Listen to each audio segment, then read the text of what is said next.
Right, well, hello everybody. Thanks for coming to this talk about the paper Conflict Interference in an Insect. And I guess we should start with the most important question, which is, what is conflict interference? And instead of giving you a boring definition, let's play a game, the classic Stroop word color test. So look, I'm going to show you a list of words, and all you have to do is read the words out loud. But you have to read them out loud. You can mumble under your breath if you're in an office. Ready? Go. Red, green, blue, orange, red. Okay, that wasn't very difficult, right? Now let's play another game. Very similar, but this time the list will be longer, and I'm going to ask you to state the color of the words. Don't read the word, state the color it's written in. Again out loud. Are you ready? Go. Red, green, blue, orange, red, green, red, orange. Okay. So I think you've seen that reading the words is easy. That's the dominant habitual response, and stating the colors is hard. That's the weaker response. And perhaps you've noticed something else. When the color of the word and the text match, they're congruent. That's quick and accurate. But when it's incongruent, then you're slow and error prone.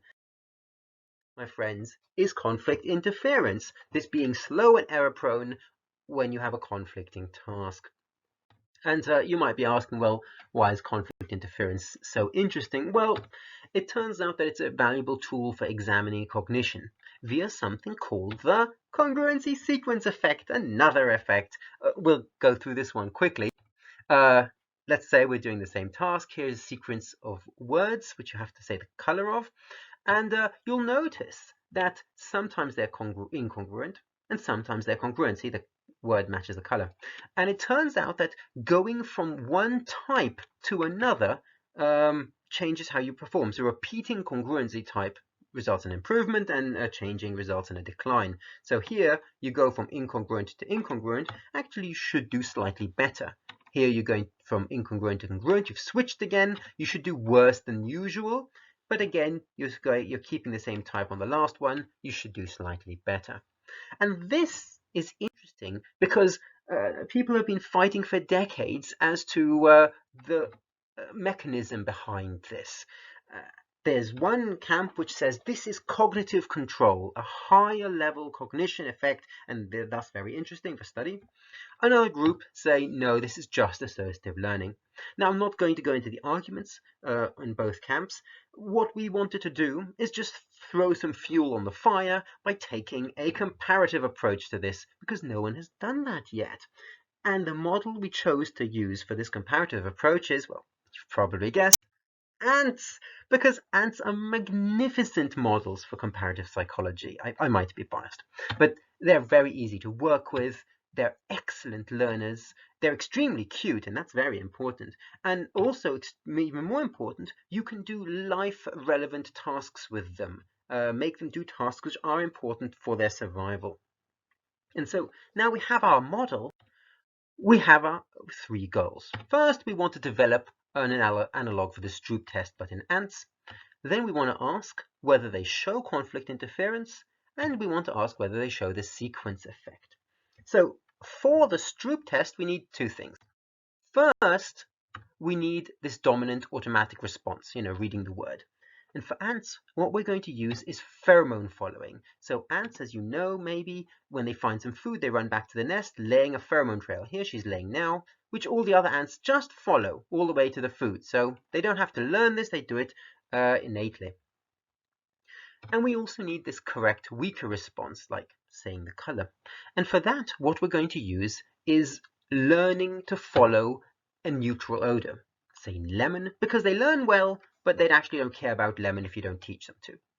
And then we can do the experiment. Now, I wanted to give you a lab tour, but that's not possible because I'm at home office. So let me show you a picture of the very, very complex setup. Here is a very complex setup.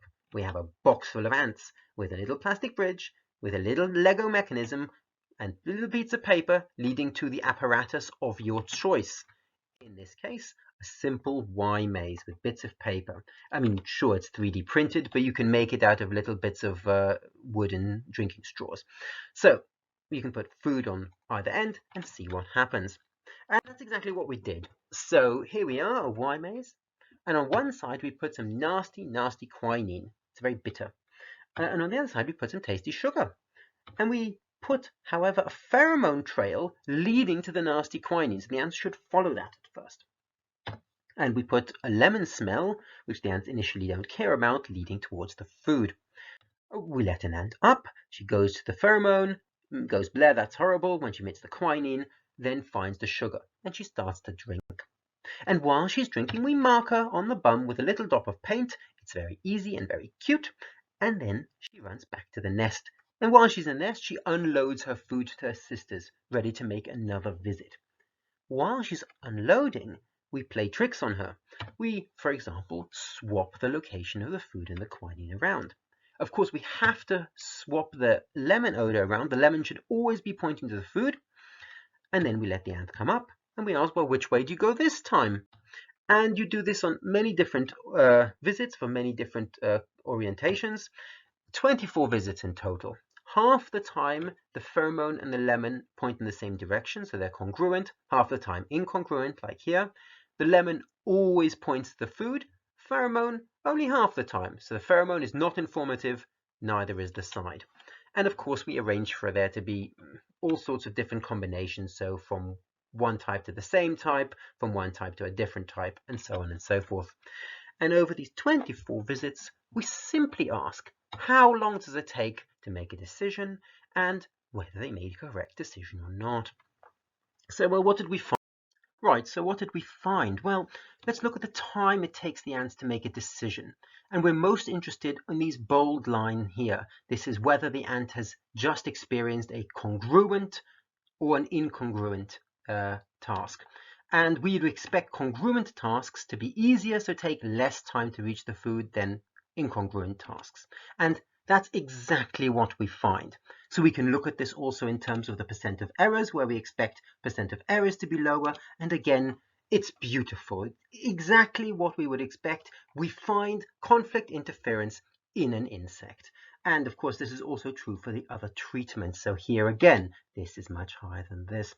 But the eagle-eyed amongst you will have already spotted that we found no evidence for a congruency sequence effect, because had we, so here we're going from congruent to incongruent, so we're switching, and here we're staying with incongruent twice, we would expect here the ants to do worse, but they don't. And they don't do here, they do equally well, and the same in these comparisons, no congruency sequence effect. Right, so what do we take from all of this? Well, first of all, insects show a clear conflict interference effect, so it's a really good model for studying this effect. But they show no congruency sequence effect. And why is that? Well, I think this is due to differences in the experimental design. So when these experiments are done on humans, the human has to answer hundreds of these tasks, each taking about a second each, while the ant has to go to the food and come back, and there's 3, 5, 10 minutes between different rounds. But I would argue this is a strength, because maybe harder is better. These longer, more complex tasks are probably more ecologically relevant, and they might highlight effects with larger real-world roads and de-emphasize effects which have a weaker role in the real world. And of course, the most important take-home message of all is ants are really awesome creatures. I'd like to thank my co-authors, Gesine Dreisbach and Anja Berger, two cognitive psychologists. Most importantly, probably Alexandra Koch, who collected all the data for this experiment. Alex, it's your paper, not mine. The people who pay me, thank you. People who take beautiful pictures. But most importantly, thank you for listening.